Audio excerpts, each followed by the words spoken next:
video demonstration, I'm going to show you how to use the brand new Harlequin embossing folder and stencil set from John Next Door. And this is a new release for us. So you've got a beautiful 3D embossing folder. These have all been designed by myself, so they are kind of designs I love. So you've got a standard 3D embossing folder that will give you a beautiful 3D emboss. And I love embossing folders, certainly that give you patterns. But by adding the stencils on, and with each one you'll get 2 stencils, and these are made in really thick 300 micron mylar, so that not only will they work with inks, they will work with pastes and other things. But it means you can very easily decorate not only your beautiful embossed surface, but also you can decorate your frames and other pieces. And these make it so easy to use and add so much extra value to your embossing folders. So we're going to make the plain version of this card. We're not going to add the flowers or anything, but I just want to show you mainly the technique.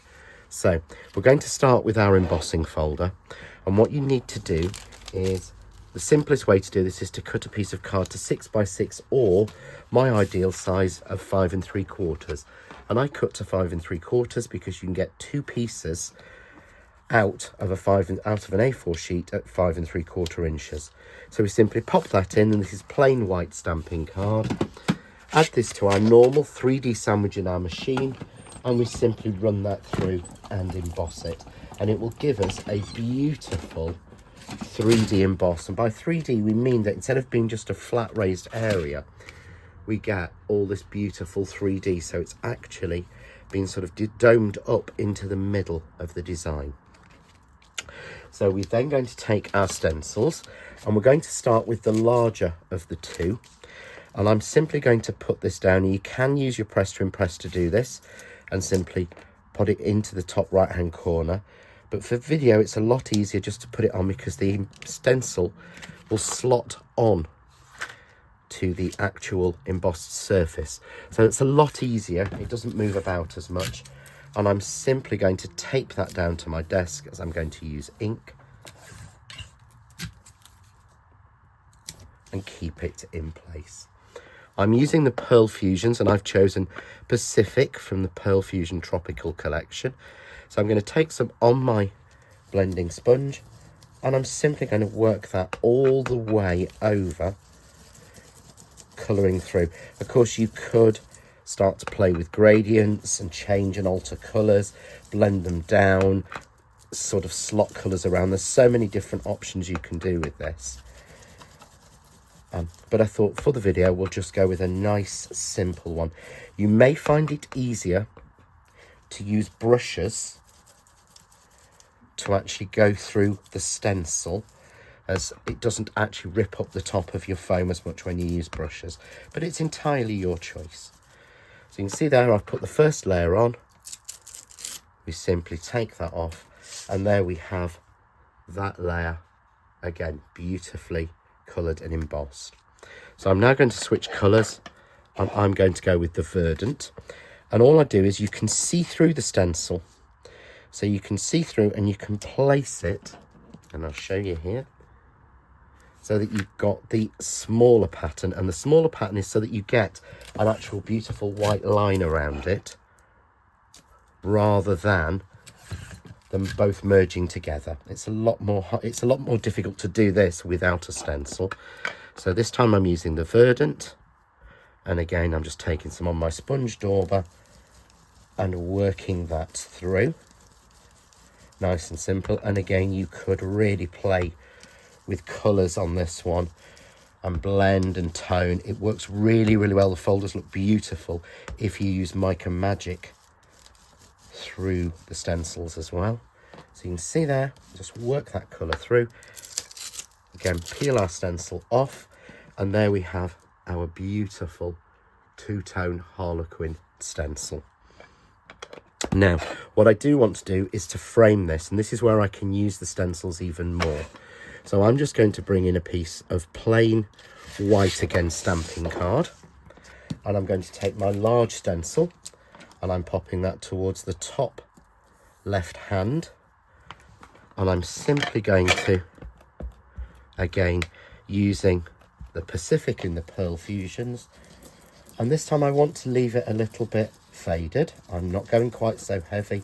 I'm letting it drag out. So you can see here, I've put that pattern in.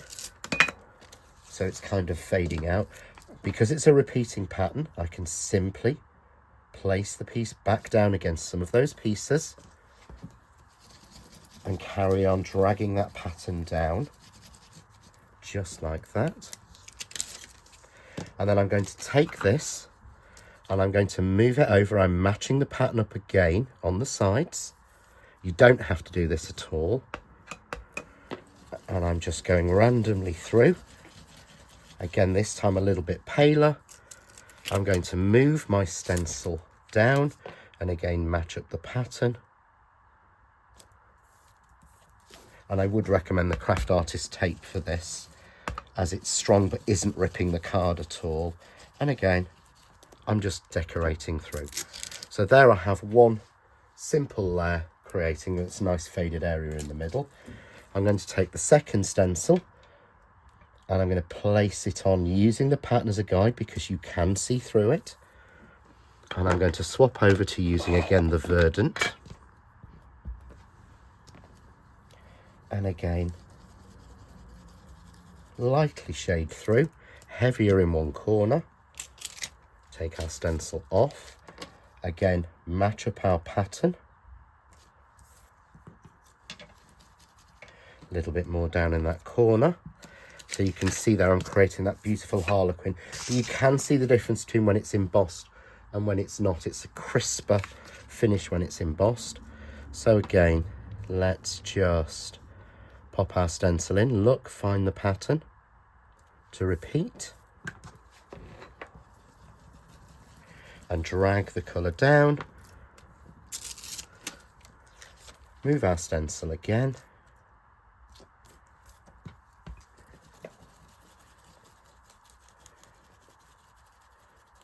And there we go, creating us that beautiful pattern there.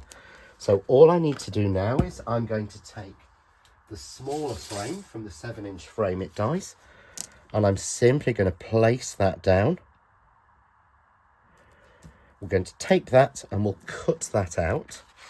I then cut out the larger frame from the 7-inch frame it dies using a matching colour, and I've actually used the specific colour from the Craft Artist Essential card. And we tape those together just like that to give us a beautiful frame where the pattern goes around both edges. And it really does balance it out absolutely beautifully. So here we go. Let's just wait for this one to come through. And I'll show you what it looks like when it's cut, so you can see. So I pop that out. We get that beautiful frame where it's just faded away. We also get another piece that we could actually emboss if we wanted to. So we can pop that back into the embossing folder or use it for another project. And then all we have to do is to simply add some foam tape to the back of our frame. Again, I'm using 2mm foam tape. And what I would do is different to normal. If I was just putting a normal background in, I would just drop that in. However, I want to place that down, and I want to match the pattern up to make sure I'm getting a nice mix of top and bottom of both colours, picking it up. There we go. So that it keeps the diamonds in the right place. And then I've simply got a card blank here, which is an 8x8, and I've cut a white layer on at 7 3/4. I've then added 1/8 of an inch bigger in that Pacific colour, so that I've got a nice and simple frame all the way around it. And there we have our base card made. And then I could add a flagged sentiment.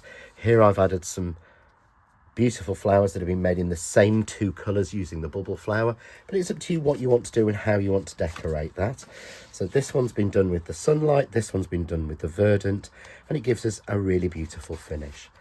So for more ideas, hints, tips and inspiration, why not visit the Crafting with John Next Door and Crafts 2 group on Facebook. Enjoy.